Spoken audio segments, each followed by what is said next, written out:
وذكر فإن الذكرى تنفع المؤمنين.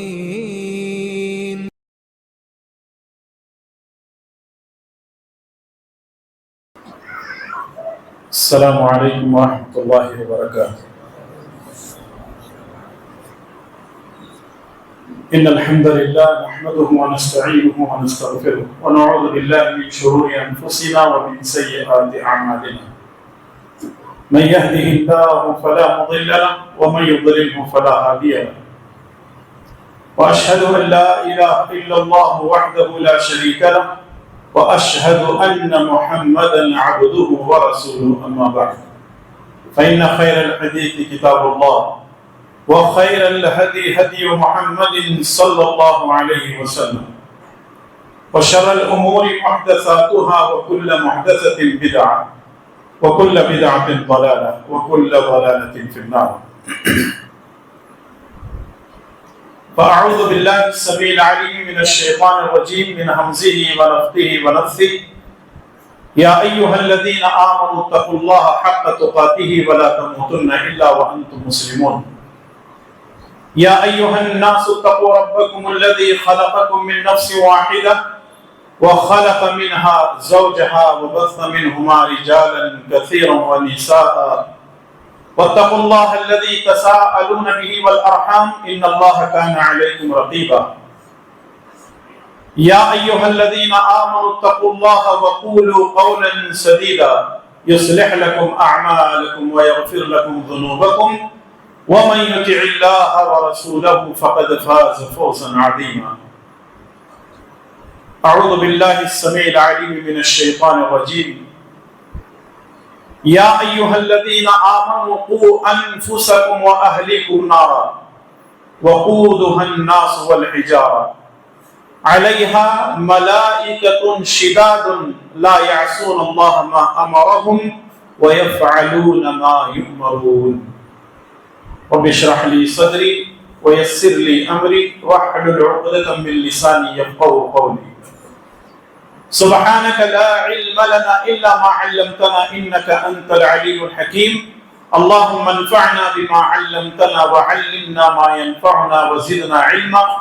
اللهم لا سهل الا ما جعلته سهلا وانت تجعل الحزن اذا شئت سهلا. آمين يا رب العالمين.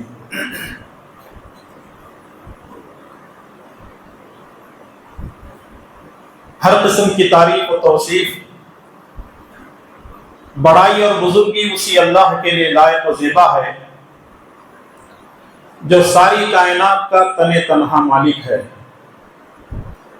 وہ اول سے ہے آخر تک رہے گا. اس کی ذات میں کوئی شریک نہیں، اس کا کوئی ساجی اور پارٹنر نہیں. اللہ احد، اللہ اکیلا ہے. اللہ الصمد، اللہ بے نیاز ہے.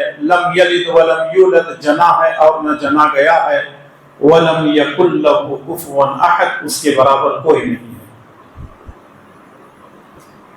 درود و سلام ہو تمام نبیوں پر، خصوصاً میرے اور آپ کے پیارے نبی امام الانبیاء والمرسلین، امام اعظم قائد اعظم جناب محمد رسول اللہ صلی اللہ تعالی علیہ وسلم پر.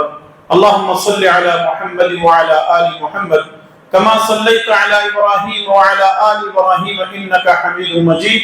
اللهم بارك على محمد وعلى آل محمد كما باركت على إبراهيم وعلى آل إبراهيم إنك حميد مجيد.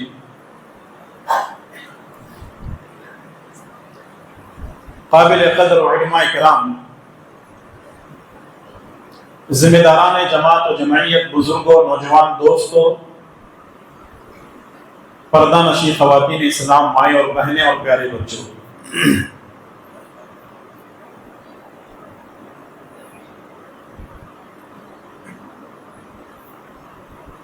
آج 1 ستمبر 2024 بروز اتوار مسجد محمدیہ چتردرگا میں یہ جو اصلاح معاشرہ کے نام پر جو پروگرام رکھا گیا ہے اور اسی عنوان کے تحت کچھ باتیں آپ کی خدمت میں پیش کرنی ہیں. اللہ تعالیٰ مجھے اور آپ تمام کو اللہ اور اس کے رسول صلی اللہ علیہ وسلم کی تعلیمات پر اپنی زندگی گزارنے کی توفیق نصیب فرمائے، آمین۔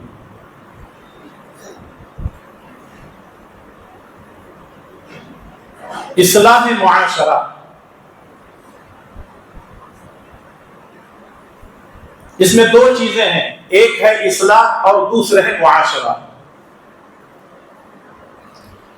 یہ موضوع اتنا طویل ہے، یہ موضوع اتنا وسیع ہے کہ اگر 2 دن 3 دن کی کانفرنس بھی رکھیں گے تب بھی علماء کرام اس کا حق ادا نہیں کر سکتے، چاہے جائے کہ میں گھنٹے، سوا گھنٹے، 1.5 گھنٹے میں کچھ باتیں اس تعلق سے پیش کروں۔ لیکن جیسے کہتے ہیں نا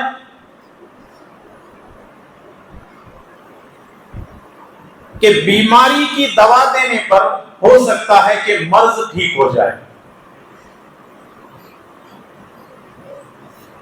چند ہی چیزیں جو معاشرے کی اصلاح کے لیے بہت اہم اور ضروری ہیں آپ کی خدمت میں پیش کرنے کی کوشش کروں گا۔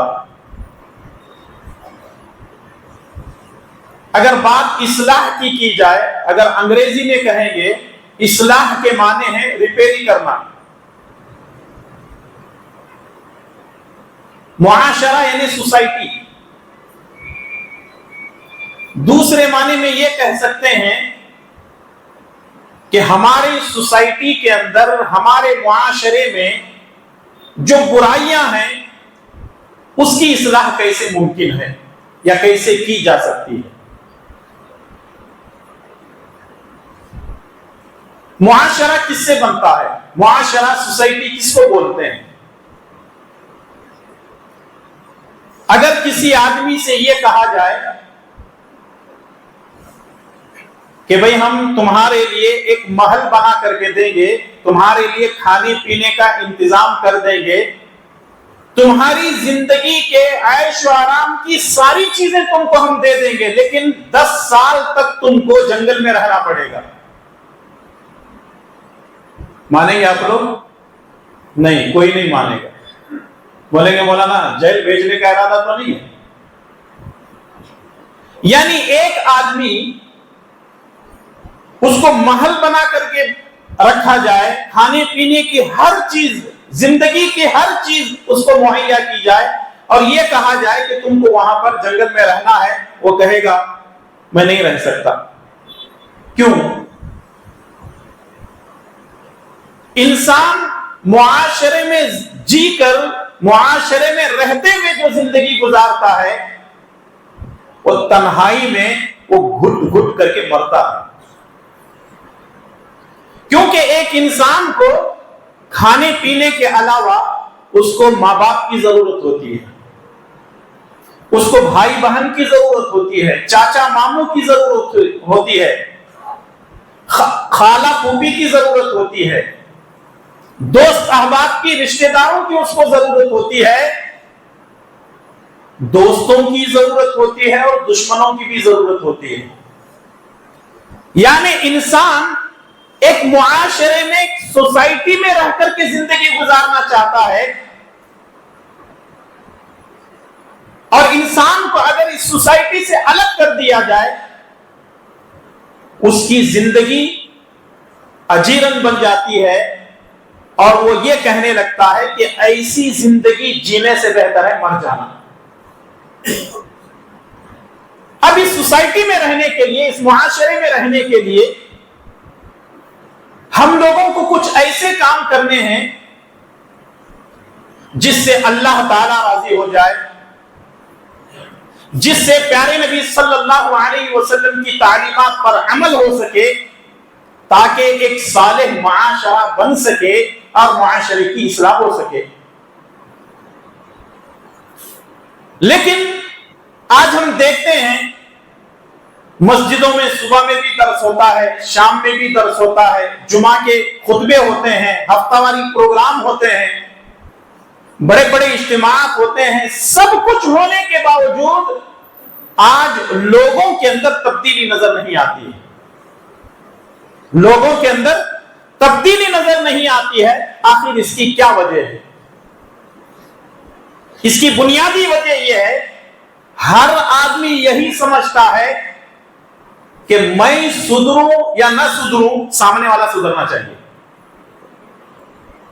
میری اصلاح ہو یا نہ ہو سامنے والے کی اصلاح ہونی چاہیے، میرے اندر تو برائیاں ہیں کوئی بات نہیں ہے لیکن سامنے والا اچھا ہونا چاہیے۔ اگر یہ سوچ کسی آدمی کی ہے تو پھر معاشرے کی اصلاح ہونے والی نہیں ہے۔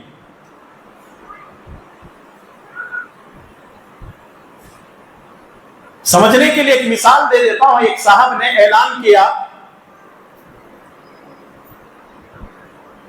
کہ کل غریبوں میں دودھ تقسیم کرنا ہے، سارے محلے کے لوگ فلاں جگہ ایک بالٹی رکھی ہوئی ہوگی، اس کے اندر لا کر کے دودھ ڈالنا ہے۔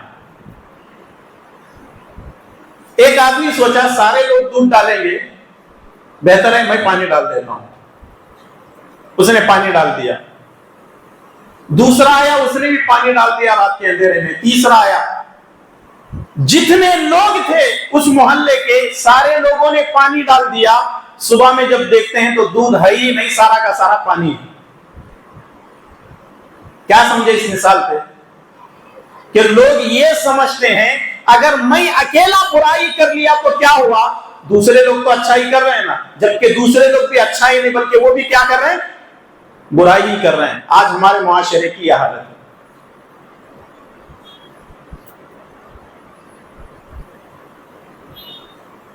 ایک دوسری مثال آپ کو سمجھانے کے لیے دے دیتا ہوں، وہ یہ ہے،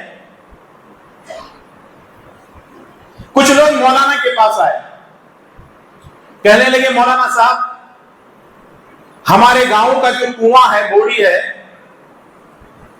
اس میں کتا مرا پڑا ہے، کیا کریں؟ مولانا صاحب نے کہا پانی نکال دو۔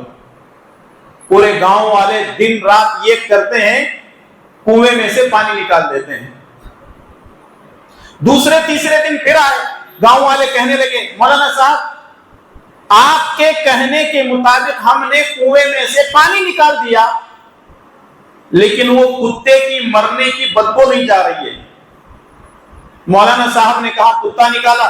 بولے نہیں، وہ تو نہیں نکالے، آپ پانی نکالنے کے واسطے بولے تھے، اس واسطے پانی نکال دیے۔ مولانا نے کہا کہ تمہاری عقلیں ماری گئیں، پہلے کتا نکال کر بعد میں پانی نکالے ہوتے، بدبو چلی جاتی ہے۔ اب تم نے کتے کو ویسے ہی چھوڑ دیا اور پانی نکال رہے ہو۔ اس کا مطلب یہ ہے کہ ہر انسان کے ذہن و دماغ میں کتا بیٹھا ہوا ہے۔ اب آپ کہیں گے مولانا گالیاں تو نہیں دے رہے، سوچ غلط ہوتی ہے انسان کی، گندی سوچ ہے، اور وہ گندی سوچ جو ہے پورے کے پورے معاشرے کو، پوری سوسائٹی کو گندا کر کے رکھ دیتی ہے۔ یہ جو گندی سوچ ہے سب سے پہلے اس کو نکالو، پھر اس کے بعد پانی نکالیں گے تو کنواں خود بخود صاف آئے ہو جائے گا، مولانا کے پاس جانے کی ضرورت نہیں۔ آج ہمارے معاشرے کا یہی حال ہے، ہر آدمی یہ سمجھتا ہے کہ میں دودھ کا دھلا ہوا ہوں، سامنے والا آدمی بڑا بیوقوف ہے، بڑا گندا ہے، اگر وہ سدھر جائے گا تو پوری سوسائٹی سدھر جائے گی۔ نہیں، اصلاح معاشرہ سب سے پہلے اپنے آپ سے کرنا چاہیے۔ اللہ تبارک و تعالیٰ نے پیارے نبی جناب محمد رسول اللہ صلی اللہ علیہ وسلم سے فرمایا وَأَنذِرْ عَشِيرَتَكَ الْأَقْرَبِينَ، سب سے پہلے اپنے رشتہ داروں کی اصلاح کیجئے، سب سے پہلے ان کو ڈرائیے۔ اب اگر اس سے بھی ایک قدم آگے بڑھیں گے تو آپ کو معلوم ہونا چاہیے قرآن کریم کے اندر اللہ تبارک و تعالیٰ نے سب سے پہلے اپنے آپ کو جہنم کی آگ سے بچانے کی تاکید کی ہے، جیسا کہ اللہ تعالیٰ نے سورہ تحریم کے آیت نمبر 6 میں ارشاد فرمایا یا ایھا الذین آمنوا قوا انفسکم واہلیکم نارا، یا ایھا الذین آمنوا قوا انفسکم واہلیکم نارا وقودها الناس والحجارہ علیہا ملائکۃ شداد۔ اے ایمان والو، سب سے پہلے قوا انفسکم، اپنے آپ کو جہنم کی آگ سے بچاؤ۔ سب سے پہلے اپنے آپ کو جہنم کی آگ سے بچاؤ، وَأَهْلِيكُمْ، اس کے بعد تمہارے گھر والوں کو بھی ساتھ میں لے لو تاکہ وہ بھی جہنم کی آگ سے بچ سکے۔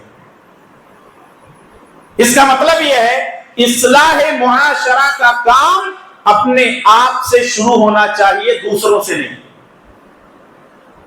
اتنے دروس ہوتے ہیں، اتنے پروگرام ہوتے ہیں، لوگوں کے اندر سدھار کیوں نہیں ہے؟ شاعر کہتا ہے چل چل کے پھٹ چکے ہیں قدم اس کے باوجود، چل چل کے پھٹ چکے ہیں قدم اس کے باوجود، اب تک وہیں کھڑا ہوں جہاں سے چلا تھا میں۔ ہم لوگوں کو شرک سے بچانا چاہتے ہیں، ہمارے گھروں کے اندر شرک موجود ہے۔ ہم لوگوں کو بدعات سے بچانا چاہتے ہیں، ہمارے گھروں کے اندر بدعتیں ہو رہی ہیں۔ ہم لوگوں کو رسم و رواج سے بچانا چاہتے ہیں، ہمارے گھروں کے اندر رسم و رواج موجود ہیں۔ ہم لوگوں کو غیبت سے بچانا چاہتے ہیں، ہمارے گھروں کے اندر غیبتیں ہو رہی ہیں۔ کل ملا کر اسی طرح سے ہم لوگوں کو برائیوں سے بچانا چاہتے ہیں، لیکن وہ تمام برائیاں ہمارے اندر موجود ہیں۔ رب ذوالجلال والاکرام کی قسم ہے کہ جب تک آدمی خود برائیوں سے نہیں بچے گا، معاشرے کی اصلاح کسی بھی حالت میں نہیں ہو سکتی۔ اپنے آپ سے شروع کیجئے۔ کبھی کبھی ہم جا کر کے کسی موضوع پہ بیان دیتے ہیں تو لوگ کہتے ہیں مولانا بہت اچھا بولے، مولانا بہت اچھا بولے۔ کیوں، کیا ہوا؟ بولے نہیں، وہ ایک صاحب جھگڑا کر رہے تھے، انہوں آئے تھے دیکھو پروگرام کے اندر، تمہاری باتیں سیدھا ان کے دل کو مارے جیسا ہو۔ بھئی تمہیں کیا دیے؟ یعنی ان کو اپنی فکر نہیں ہے جناب کو، دوسروں کی فکر ہے۔ انہوں آئے تھے، ان کے لیے وہ باتیں بہت اچھی تھی، تمہارے لیے اچھی کیوں نہیں ہو سکتی؟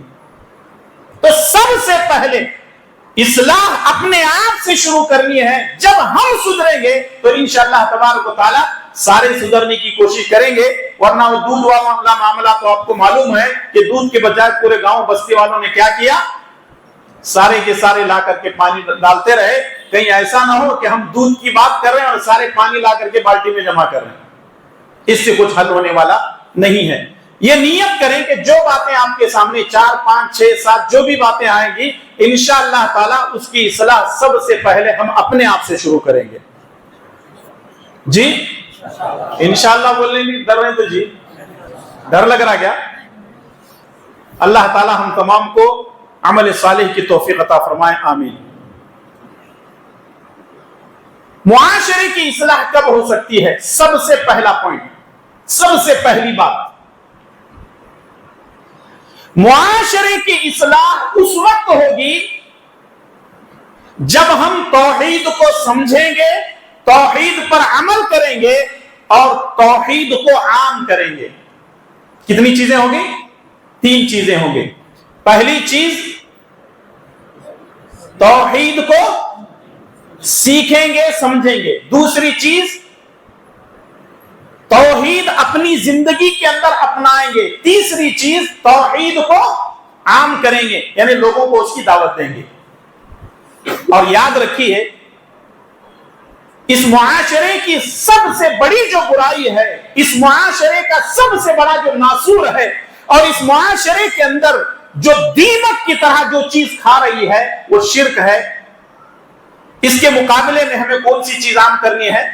توحید کو عام کرنا ہے۔ جب تک لوگوں کے اندر توحید نہیں ہوگی، جب تک لوگ ایک اللہ کو نہیں ماننے والے ہوں گے، تب تک کہ معاشرے کی اصلاح نہیں ہو سکتی۔ اور آج ہمارا معاشرہ ترس رہا ہے، تڑپ رہا ہے اس توحید کے لیے۔